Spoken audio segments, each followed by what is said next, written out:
한 2년 전쯤 제가 치과에 진료를 받기 위해서 차를 몰고 간 일이 있습니다. 일산역을 향해서 핸들을 꺾어서 이제 막 달려가고 있는데 앞에 버스가 가고 있기 때문에 자가용 한 대가 제 앞에서 천천히 가고 있었고 저도 거리를 충분히 유지하면서 천천히 달려가고 있었습니다. 왼쪽 차선은 비어있고 차가 한 대도 오지 않습니다. 이제 차가 정류소에 섰기 때문에 저도 정차를 하고 잠시 후에 이 버스가 정류소를 출발해서 막 가고 있는데 할아버지 한 분이 반대편에서 그 버스를 놓치면 안 되겠다 하는 마음으로 신호가 이미 바뀌었지만 횡단보도 앞쪽으로 가로질러서 막 버스를 향해 달려오고 있습니다. 그 순간에 왼쪽 차선에서 여성 운전자 한 분이 자가용을 몰고 달려가다가 그 할아버지를 보고 핸들을 급하게 확 꺾으면서 반대편 차선에서 오는 차하고 꽝 부딪히고 이 자가용이 빙그르 돌다가 진행 방향의 보도블록 쪽으로 또 한 번 부딪히면서 정지하게 됐습니다. 이 굉장히 큰 사고죠. 아주 예상하지 못했던 일이 순식간에 일어난 겁니다. 이런 상황을 보면서 여러 가지 우리가 상황 판단을 할 수 있지만 분명한 것은 이 여성 운전자분이 신호도 지키고 또 과속하지도 않았지만 할아버지 한 분을 피하기 위해서 그렇게 달려가다가 그런 사고가 일어난 것이죠. 결국 이 여성 운전자의 그 차도 부서지고 또 그의 몸도 크게 다쳤다는 사실을 알 수가 있습니다. 이 여성 운전자의 마음은 굉장히 억울한 그런 마음일 것입니다. 내가 잘못하지 않았음에도 불구하고 그런 끔찍한 일을 당했기 때문입니다. 오늘 우리에게 주신 1절 말씀을 보십시오. 신실한 자가 고통 앞에 서 있습니다. 여호와여 의의 호소를 들으소서. 이 시편은 이 표제어에 있는 것처럼 다윗의 시편입니다. 그는 하나님 앞에 나의 울부짖음에 주의하소서. 거짓되지 아니한 나의 입술에서 나오는 그 기도에 귀를 기울이소서. 이렇게 탄식하면서 자신의 의의를 가지고 하나님 앞에 호소하고 있습니다.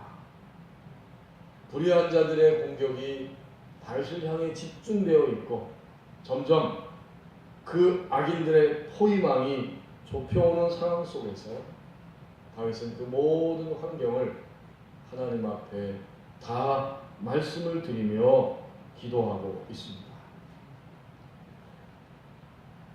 의의 호소를 들으소서. 내가 주님께 울부짖고 있습니다. 결코 거짓되지 아니한 입술에서 나오는 기도에 하나님이 귀를 기울여 주시기를 원합니다. 이 1절에서 느껴지는 다윗의 마음은 억울하고 답답한 심정인 것을 우리는 알 수 있습니다. 그는 결코 자신의 의의를 드러내고 자랑하는 것이 아니라 하나님의 의의를 붙잡고 이렇게 호소하고 있습니다. 짐작컨대 이것은 사울왕과 그의 신하들에 의해서 쫓김을 당하고 아주 절박한 상황 속에서 다윗이 하나님 앞에 드린 기도라는 사실을 우리는 알 수 있습니다. 성경에 보면 다윗은 사울왕과 함께 블레셋 전장에 나가게 됩니다. 가는 곳마다 다윗은 지혜롭게 자기에게 맡겨진 임무를 잘 감당하고 있었고 백성들이 이 다윗을 칭찬하는 소리를 들을 때 사울왕의 마음에는 불같은 시기의 마음이 또 불같은 그러한 살인의 마음이 올라오기 시작했습니다. 자, 그런 상황 속에서 결국 다윗은 도망갈 수밖에 없습니다. 정말 객관적으로 보아도 다윗은 불의를 행하거나 거짓되거나 이스라엘 백성들에게 또 사울 왕에게 손해를 끼치는 일은 결코 없었습니다. 그럼에도 불구하고 다윗은 불의한 사울 그의 신하들과 군대들에 의해서 추격을 받고 아주 다급한 상황에 떨어지게 됩니다. 그래서 여러분 1절 말씀에 보면 3번씩 반복적으로 다윗이 하나님 앞에 기도하는데 바로 그의 마음이 드러납니다. 답답하고 억울하고 아주 다급하다는 사실을 우리는 충분히 느낄 수 있습니다. 의의 호소를 들으소서 내가 울부짖고 있습니다. 나는 결코 거짓되지 아니한 입술로 하나님 앞에 지금 간구하고 있습니다. 내 기도에 귀를 기울여 주시기를 원합니다. 하나님을 믿으면서 결코 완전할 수는 없지만 완벽할 수는 없지만 내가 잘못하지 않은 경우에 있어서도 우리는 악인들에 의해서 악에 의해서 쫓기고 다급해질 수가 있습니다. 하나님의 길을 향해 달려가고 있음에도 불구하고 악과 악인들에 의해서 우리는 고통을 당할 수 있는 겁니다. 물론 우리는 다윗과 같이 내가 잘못하거나 범죄하지 않았을 경우에도 그런 일들이 일어납니다. 악인들의 행동 또 악인들이 하는 모든 말과 그 거짓되고 무지한 언어에 의해서 억울하고 힘겨운 고통을 당할 수도 있습니다. 저희 아내가 수년 전에 아이들을 데리고 미국에 있는 언니한테 한 달 다녀온 적이 있었습니다. 미국에 가 있는 동안에 이제 저는 여기서 혼자 목회를 계속 하고 있었죠. 근데 한참 지나고 났는데 교회 안에서 어떤 분들이 사모님이 왜 미국에 갔는지 아느냐, 이번에 미국에 가서 목회할 자리를 다 알아보고 있고 거기에 자리를 다 마련해 놓고 그걸 확인하기 위해서 갔다. 이제 돌아오면 미국으로 떠날 것이다. 이런 이야기를 하고 다닌다는 거예요. 전 전혀 몰랐어요. 누가 알려줬느냐? 우리 교회 장로님이 저한테 웃으면서 이야기해 주셨습니다. 아, 목사님 이런 이야기를 교인들이 하고 다닙니다. 라고 저한테 해주시더라고요. 그래서 제가 들으면서 웃었어요. 그렇게 오해할 수도 있겠습니다. 전혀 근거 없는 그러한 이야기입니다. 나는 누구인가? 나는 이름도 없고 얼굴도 없다. 나는 친구도 없다. 나는 어느 곳이든지 갈 수 있고 누구와도 이야기할 수 있다. 나는 정의에 관심이 없다. 내 속에는 독한 마음이 있다. 나는 차가운 심장을 가지고 있다. 나는 다른 사람들에게 쉽게 상처를 줄 수 있다. 나는 그들의 인생을 망칠 수도 있고 그들의 직장 생활을 엉망으로 만들 수도 있으며 밤새 잠을 자지 못하고 증오감에 불타게 할 수도 있다. 아무리 강한 사람도 아무리 똑똑한 사람도 아무리 훌륭한 사람도 내 앞에서는 속수무책이다. 나는 순진한 사람을 울게 만들 수 있다. 나는 과연 누구일까? 나는 바로 가십이다. 쉽게 말하면 뜬소문이다. 그런 이야기죠. 가십. 전혀 근거 없는 헛된 이야기가 바로 그것입니다. 그런데 발없는 말이 천리를 갑니다. 전혀 근거가 없지만 이 말이 한번 퍼뜨려지면 사람들은 순식간에 그 말을 퍼나르게 되고 결국은 그 당사자가 가장 큰 피해와 고통을 당하기도 합니다. 심지어는 여러분이 보시는 것처럼 어떤 연예인들은 그 뜬 소문 때문에 자살을 하는 이런 엄청난 일도 발생하고 맙니다. 오늘 현재에도 2018년에도 악인들의 행동에 의해서 악인들이 하는 무지하고 거짓된 그 말들에 의해서 하나님을 믿고 살아가지만 적어도 거짓과 사악함이 없는 그런 신실한 자가 고통 앞에 서 있습니다. 이제 2절 3절 말씀을 보십시오. 하나님께 호소하는 기회라고 말씀합니다. 주께서 나를 판단하시며 이 모든 것들을 주관하고 계신 분이, 판단하고 계시는 분이 재판장이신 하나님이라고 하는 사실을 다윗은 믿고 있기 때문에 하나님의 판단을 지금 구하고 있는 겁니다. 주께서 나를 판단하시며, 그리고 말합니다. 주의 눈으로 공평함을 살피소서. 하나님이 의로운 재판장이시기 때문에 하나님의 눈으로 공평히 모든 것들을 살펴 알아주시기를 원합니다.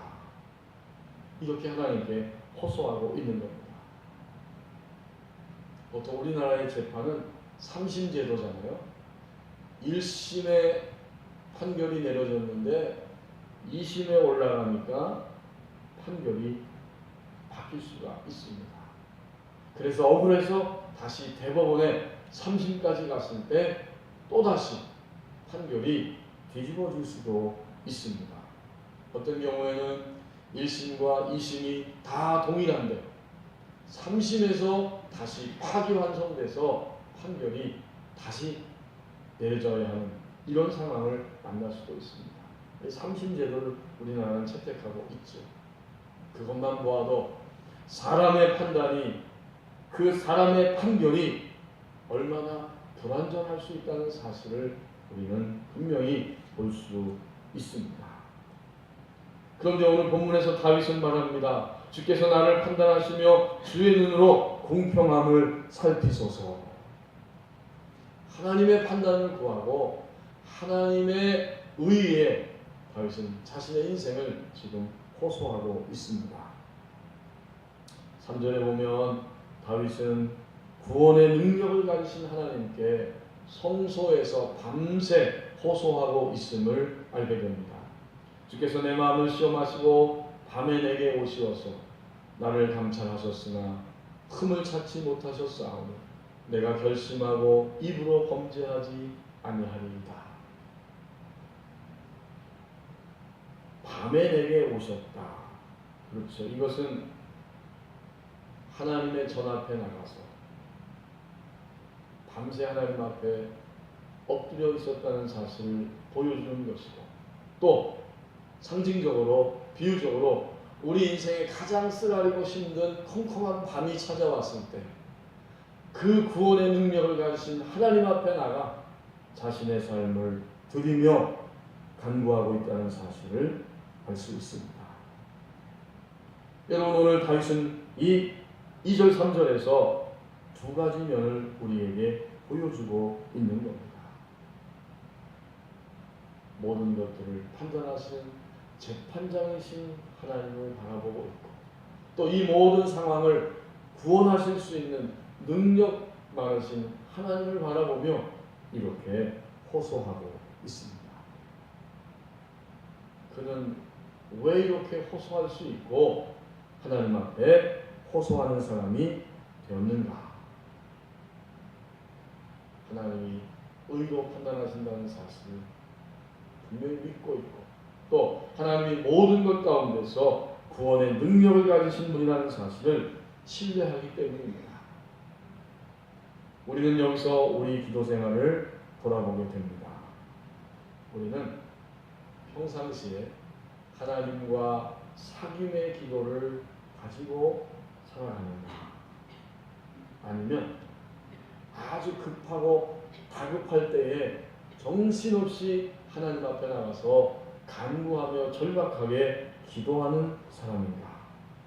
더 이상 방법이 없고 모든 것이 다 막혀 있을 때 어쩔 수 없이 하나님 앞에 나아가서 울부짖는 그런 간구의 기도를 드리는 사람인가?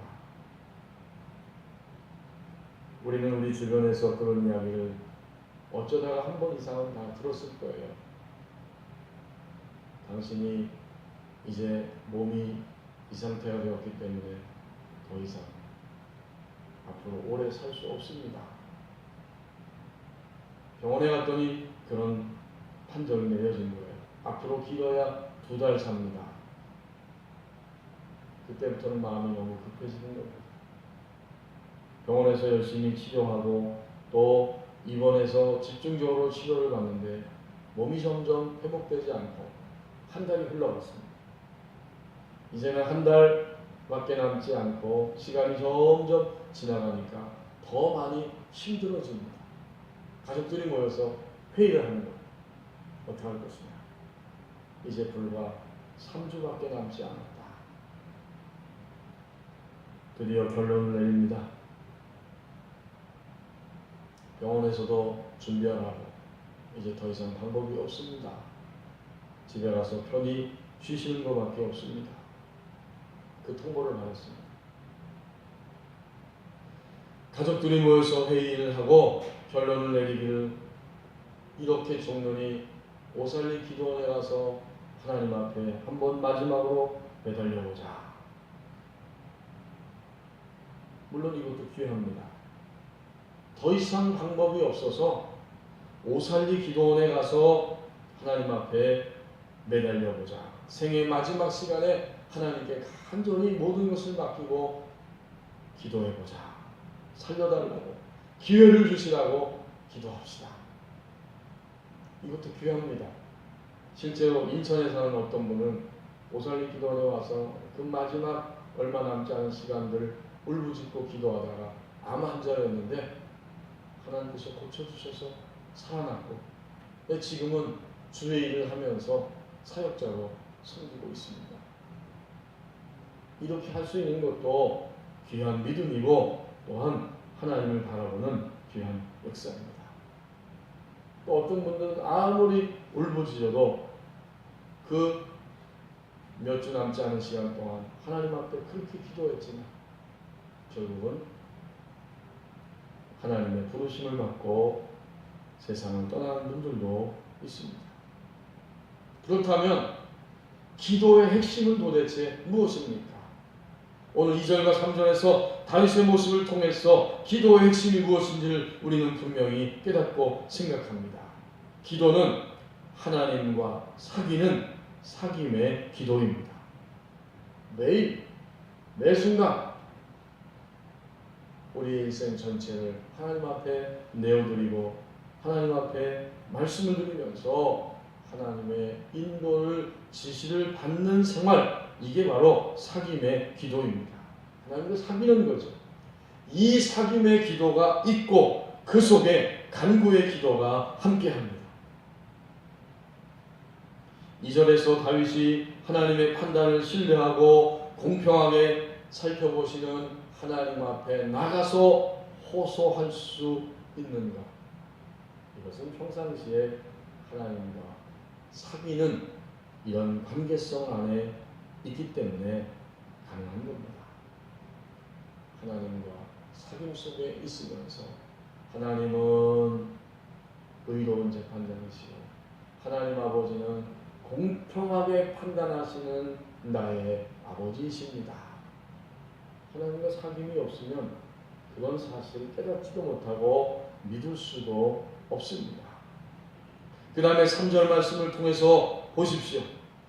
밤을 새워서 하나님께 구원을 간구하고 있습니다. 하나님께 나아가 간구하는 분량을 채우고 있고 하나님은 구원의 능력을 가지신 하나님이라는 사실을 그는 믿기 때문에 3절 하반절에서 이렇게까지 말합니다. 내가 결심하고 입으로 범죄하지 아니하리이다.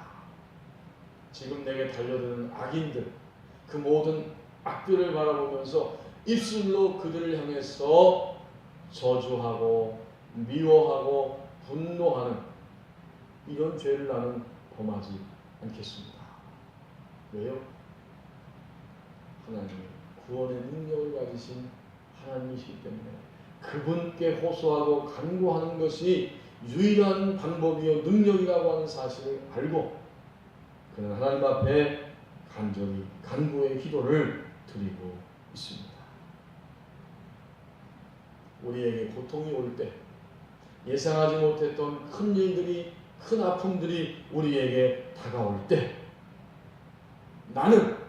내가 과연 간구의 기도를 드리는 자인지 아니면 하나님 앞에서 사귐의 기도 속에 있는 자인지를 금방 알 수 있습니다. 여러분, 그리스도인의 기도는 하나님과의 사귐 안에서 간구하는 기도입니다. 문제가 크면 클수록, 고통이 더 크면 클수록 그만큼 더 우리는 하나님 앞에 절박한 마음으로 나가서 간구의 호소를 드릴 수 있어야 됩니다. 그런데 그 간구의 호소는 평상시 하나님과 함께 교제하는 사귐 가운데에서 나오는 간구의 기도가 되어야 합니다. 우리 앞에 오는 모든 일들, 특별히 더 큰 일과 예상치 못한 모든 고통들은 하나님께 호소하는 기회라고 말씀합니다. 4절 5절 말씀 보시겠습니다. 순수함의 능력을 얻는 자리에 올라선다고 말씀합니다. 악인들의 공격 앞에서 답답하고 억울하고 그 위협 앞에서 두려운 마음 가운데 다급한 상황에 처해 있는데 4절 말씀에 보면 다윗은 어떻게 행동하는가? 사람의 행사로 논하면, 이 말은 즉 남들이야 어떠하든지 이런 뜻입니다. 남들이야 어떠하든지 나는 주님의 입술의 말씀을 따라 스스로 삼가서 포악한 자의 길을 가지 아니하였사오며, 5절 말씀에서는 나의 걸음이 주의 길을 굳게 지키고 실족하지 아니하였나이다. 결코 악인들 때문에, 악인들이 행동하는 것과 그들이 하는 그러한 억울한 말들 때문에 시험에 들고 회의에 빠져서 믿음의 길을 벗어나서 하나님을 등지고 하나님을 떠나는 이런 자리에 내가 있지 않습니다. 이것은 다윗 안에 입혀진 믿음의 능력입니다. 여러분 생각해 보세요. 포악한 자들이 나를 공격하고 억울한 말들을 하고 나를 고통스럽게 하는데 그 모든 것들을 바라보고 당하면서 나는 결코 시험에 들지 아니하고 하나님이 내게 말씀하신 그 길을 벗어나지 않습니다. 다윗 안에 입혀진 그 믿음의 능력이 얼마나 대단합니까? 그런 믿음의 능력을 가지고 그는 지금 오늘의 현실을 헤쳐나가고 있습니다. 종종 말씀을 나누었지만 예수님을 믿는 것은 우리 안에 옷을 입는 것과 같습니다. 예수님을 나의 구원의 주님으로 영접한 이후에 이제 옷을 입듯이 우리 안에 들어오신 예수님에 의해서 점점 예수님의 형상을 닮아가는 그 모습이 내 안에 하나씩 하나씩 입혀지기 시작합니다. 그 예수님의 형상이 입혀진 만큼 정확하게 그의 행동이 나오게 됩니다. 예수님의 형상이 입혀지지 못할 때 우리는 평생 예수님을 믿어왔지만 금방 내 안에서 나의 정욕이 나의 혈기가 또 나의 두려움이 그대로 흘러나올 수 있고, 냉랭함과 거만함과 날카로움과 뾰족함이 우리 안에서 흘러나올 수 있습니다. 여러분, 이것은 정말 정확합니다. 예수님의 형상이 옷을 입듯이 우리 속사람 안에 입혀진 만큼 우리 안에서 흘러나올 수 있습니다. 그런데 오늘 본문에 나오는 다윗과 같이 위기와 어려움에 처할 때 오히려 그 일들은 마침내 우리가 순수하게 하나님의 그 능력을 입는 자리가 되어집니다. 다윗은 현재 악인들과 악으로 인해서 고통스럽고 또 답답한 가운데 있지만 그가 결심한 그대로 결코 하나님의 말씀과 주님의 길을 벗어나지 않겠습니다.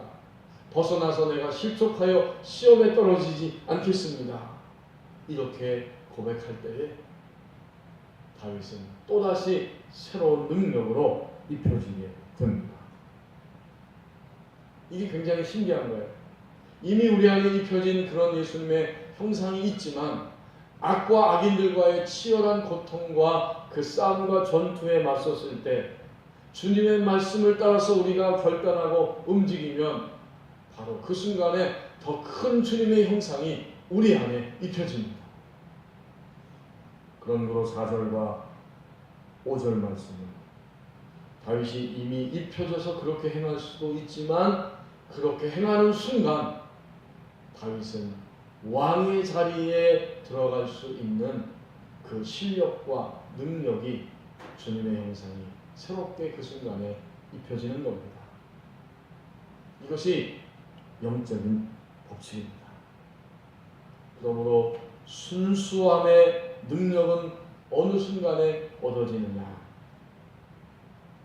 우리에게 다가온 모든 악과 답답함과 고통 앞에서 하나님의 말씀을 선택하고 그 길로 넘어지지 않냐고 걸어갈 때 바로 그때 순수함을 얻는 능력이 우리 안에 입혀집니다. 결혼한 지 6개월 된 세대 지현 씨가 상담자를 찾아갔습니다. 왜 갔는가 봤더니 결혼한 지 이제 6개월 됐는데 남편하고 생활하면서 자신 안에서 자꾸 분노가 일어나는 겁니다. 그래서 막 화를 내면 남편은 아내가 화내는 모습을 보면서 충격을 받고 그리고 어쩔 수 없이 꼬리를 내리고 잠잠해진다는 거예요. 그런데 남편의 그 모습을 볼 때마다 이 지연 씨는 마음이 편해지는 겁니다. 도대체 내가 왜 이러는가? 이런 생활이 오래 지속될 수 없다. 나의 남편도 인내의 한계심이 있다라는 사실을 분명히 인식하면서 이제 스스로 상담자를 찾아갔습니다.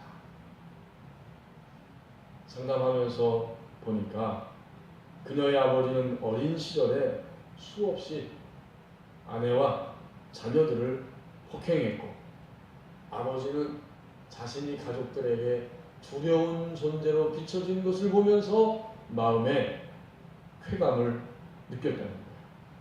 퇴근하고 돌아와서 자녀들이 가족들이 아버지를 두려워하고 어쩔 줄 몰라 하는 모습으로 맞이하면 그걸 보면서 아버지의 마음이 아주 편안함을 느꼈다는 겁니다.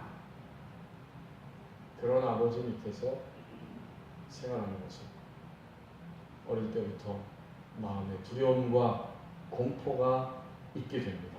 그런데 자신의 아버지도 또한 저자로 태어나서 할아버지에게 또 주변에 있는 그 큰어머니에게 학대를 받으면서 그렇게 성장했다는 사실을 알게 되었습니다. 결국 이 지연 씨의 분노는 몇 세대를 걸쳐서 내려온 그런 가족들 안에 일어나고 있는 일정한 패턴 중에 하나였습니다.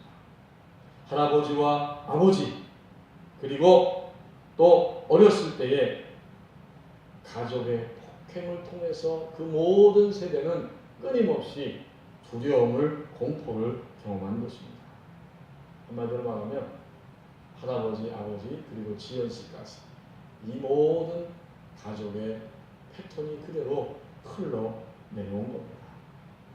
자, 이제 상담하면서 이런 사실을 인지하게 되었고, 그때 지연 씨에게 하나의 변화가 찾아오기 시작했습니다. 상담자가 그녀에게 제시한 것은 감정이입이라고 하는 그러한 방법이었습니다. 그녀 자신이 피해자였기 때문에 그 두려움과 공포를 누구보다도 잘 알고 있습니다. 그래서 상담자가 권면하기를 남편의 마음에 감정의 이입을 하십시오, 이렇게 권면했다는 거예요. 지연 씨는 그것이 무엇인지 금방 알아듣습니다. 자신 안에 막 분노가 밀려올 때 자기의 아버지 그리고 할아버지를 떠올리게 되고 남편의 마음에 감정을 이입시키면서, 쉽게 말하면 감정이입은 똑같이 같은 처지에서 느낀다는 거죠. 내가 이렇게 분노할 때 내 안에 두려움과 공포의 감정이 있는 것처럼 나의 남편도 그런 감정에 휩싸이게 될 것이다. 이런 감정이입을 하면서 지연 씨의 마음과 행동이 점점 조금씩 더 자제하게 되었다. 이렇게 상담자가 이야기를 했습니다. 그런데 순수함의 능력을 얻는다고 하는 것은 이런 감정의 차원을 넘어서는 이야기입니다. 그것은 예수님의 마음, 나를 긍휼히 여기시고 나를 용납하시고 나를 사랑해 주시는 예수님의 마음을 갖게 되는 것이고, 이 예수님의 마음이 내 안에 품어지면서 사람과 사건과 사물을 마주 대하게 됩니다. 바로 그 마음, 우리의 속사람이 예수님과 함께 느끼고 함께 할 수 있는 그런 마음을 갖게 됩니다. 감정은 때에 따라서는 요동칠 수 있지만 예수님의 마음을 점점 우리가 갖게 되고 그 순수함의 능력이 우리 안에 입혀질 때 우리는 감정 때문이 아니라 하나님의 말씀 때문에 하나님의 말씀을 따라서 행동할 수 있게 됩니다. 그것이 바로 우리 안에 점점 입혀지는 순수함의 능력입니다. 그렇게 순수함의 능력을 얻을 때 우리는 오늘 4절 5절에 나오는 다윗과 같이 악인들이 행하는 모든 고통 앞에서도 하나님의 말씀을 따라서 반응하고 움직이는 그러한 삶을 살아가게 됩니다. 순수함의 능력을 얻는 자리에 올라선다고 말씀합니다. 작년 연말 어떤 연예인이 대상을 받으면서 그 소감을 이야기하는 가운데 자기가 2018년에는 어떻게 될 것인가 점을 봤더니 앞으로 5년 동안 더 혼자 살 거다 하는 그런 점쟁이의 말을 들었다는 거예요. 앞일이 궁금한 거죠. 하나님께서 우리에게 2018년 한 해를 허락해 주시면서 하나님은 말씀을 통해서 성경을 통해서 우리의 믿음의 여정을 보여주십니다. 신실한 자가 하나님의 말씀을 따라서 살아가려고 애를 씀에도 불구하고 신실한 자가 고통 앞에 서 있기도 하지만 이것은 하나님 앞에 사귐의 기도와 간구의 기도를 통해서 하나님께 호소하는 기회입니다. 마침내 순수함의 능력을 얻는 자리에 올라설 수 있습니다. 이제 2018년 새해 이것들을 예상하면서 우리에게 주어진 생애를 달려가라고 말씀합니다. 기도하겠습니다. 이제 우리 찬송 298장 1절 마지막 절 부르고 합심해서 기도하겠습니다.